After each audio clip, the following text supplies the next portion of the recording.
I got to lead off with a question for these guys because we got some high level endurance athletes here. So, when it comes down to in training, the training that I do, I'm not running 100 miles, obviously. But one of the things that I've always had to watch for weightlifting, obviously, has been my core. But even with weightlifting, which is short bursts, I always had to be really careful not to basically, when I say overtrain, I'm talking the muscles. I'm talking my central nervous system and my adrenal system. So that's got to play a massive part in you guys because I know when I've crossed over that barrier and I cook my CNS and my adrenals, man, it's everything is difficult. Like when I go to pick something up, I'm like, oh man, I really went over the line. So I imagine with those long races, you probably deal with you probably burn through the CNS and the adrenals during those races. But how do you keep yourself from doing it in the lead up in the training before you get there? Happy to jump on that one. Yeah, go for it, man, A lot of please. it is respecting the recovery and respecting, similar as you might like in the gym, respecting the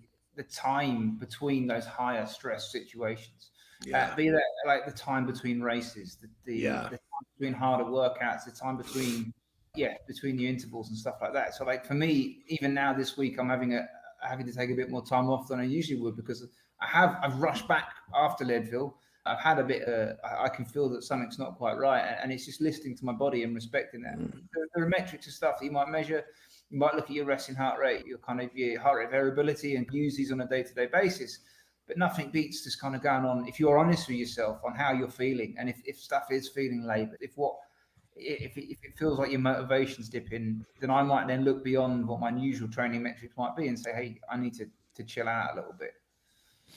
yeah, Yeah, that's what I was gonna say too. I'm a slave to the data. I know that I need to work on that because this morning I'm supposed to do an indoor bike and my bike just took a shit. And I'm like, I guess I could fucking ride it dead because I could, but then I wouldn't be able to get the data from it. And I'm like, man, goddamn, I'll just go to the gym at noon or whatever at lunchtime.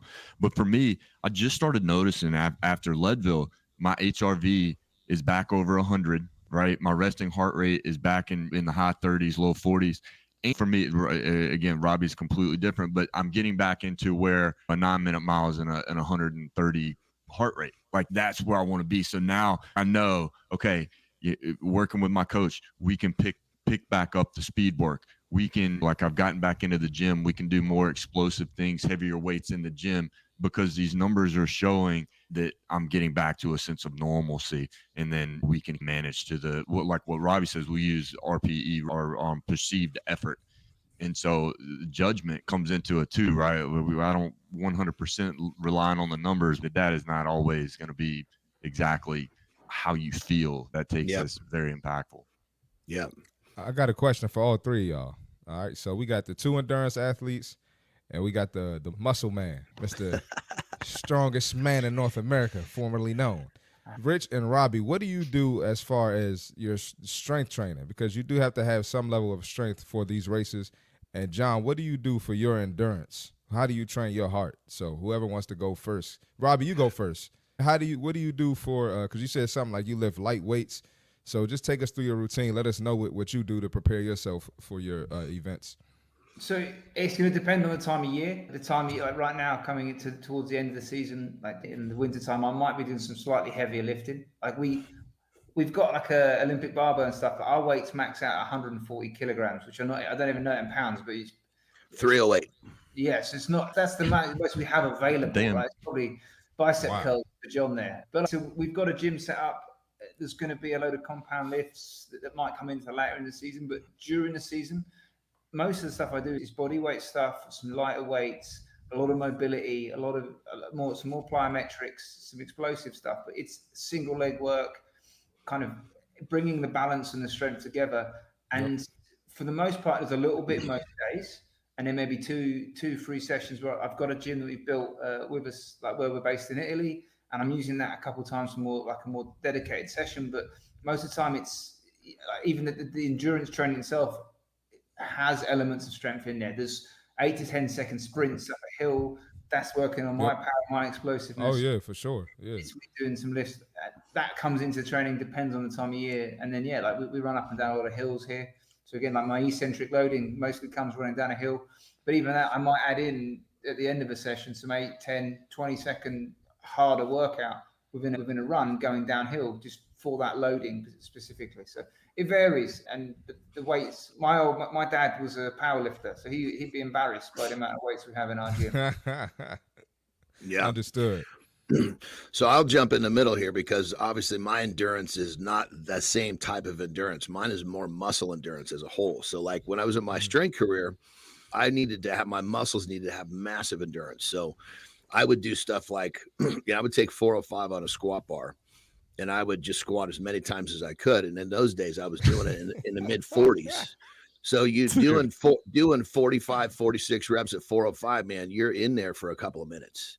And it's an intense, because your body will adapt. So that muscle endurance grows really aggressively if you're aggressive about putting the muscle in a spot where it's forced to have more endurance. So I would do different. Keep in mind, this is a set where I take it out of the rack.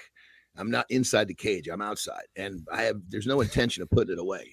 It's when I'm done, it's dropping to the floor because I'll go until I can't stand up. So I used to do it with 405. I would do it with 495, which is 5 plates.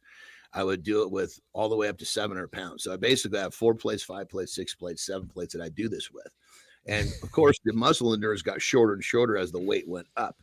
But that was how I made sure that my muscles had the endurance that was needed. Now, when I went to wrestling, all of a sudden now that I'm in the ring for 8, 12 minutes, this is a different type of endurance, but muscle endurance still has to be there because I'm lifting 370-pound guys over my head. I was the strongman, so I had to do some, strength feats in there, but I was already tired and huffing and puffing after 5, 6 minutes, 7 minutes in there. So then I switched to power clean.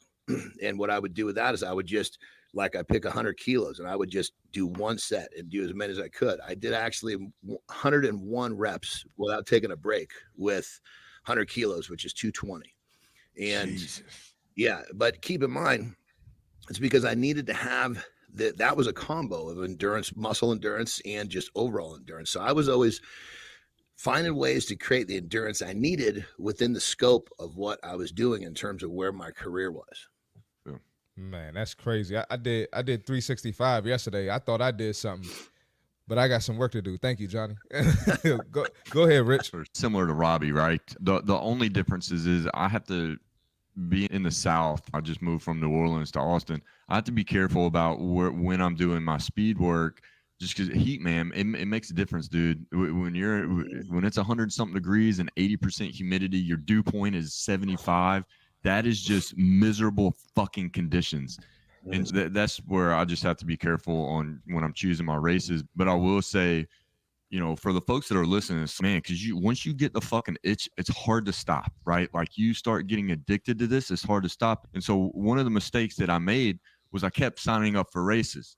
And so I knew, because a lot of ultras and they're in mountainous terrain. And I was living in New Orleans with negative 15 feet of elevation. And so what was happening was I was not properly trained. So I was just showing up and going through just a fucking slog fest to get through these races instead of taking the time off to say, okay, I need to get in the gym, condition properly with a little bit more running, sacrifice that next race. And then what happens is once you get closer into the season, the races or the lifting kind of goes down and the running ramps up, just like Robbie was saying. But that's what I've done. Like I'm lifting. When I say fucking heavy, man, I'm not like Jesus Christ. I had T-ball last night and I could barely walk because I had a leg day yesterday and I was lifting like 150 something in the squat rack. Just talking about 500 pounds. Well, it's all relative, though. You know what I mean? Exactly. Like I'll be not running a lot, but I'm picking it back up. So I'll probably be a little over 40-something miles this week. In the gym a few times, riding the bike a couple times this week. So it's relative. It's just working on your goals. Yes, sir. Hey, you're in the gym with Keith, John, C. Marty Fit, and our friend Robbie Brighton here today, hanging out with Mornings in the Lab, the In the Gym segment, wrapping it up here every single day, 9:15 Eastern time. Only place on the planet you're going to get these guys telling you or educating on the stuff that you're not finding anywhere else. We're talking endurance in the gym. And I was sitting in the green room there. I was texting Marty, John, and I was listening to your numbers, and I was like, holy fuck, man. And I was like, Marty, I'm like, this dude's a beast. And then Marty said, yeah, I did 365 yesterday. And I can see the disappointment on Marty's face. He's like, yeah, I'm the man. And then you're like, oh, I'm the man compared to my buddy John over here, but but that's what's fun, right? Because it's all relatable, right? It's just because John could do 500 doesn't mean that somebody has to do 500. It's just showing up and doing it. And Rich talks about the stuff that Robbie does and so forth. But what a great conversation, you guys. What an exceptional conversation, frankly.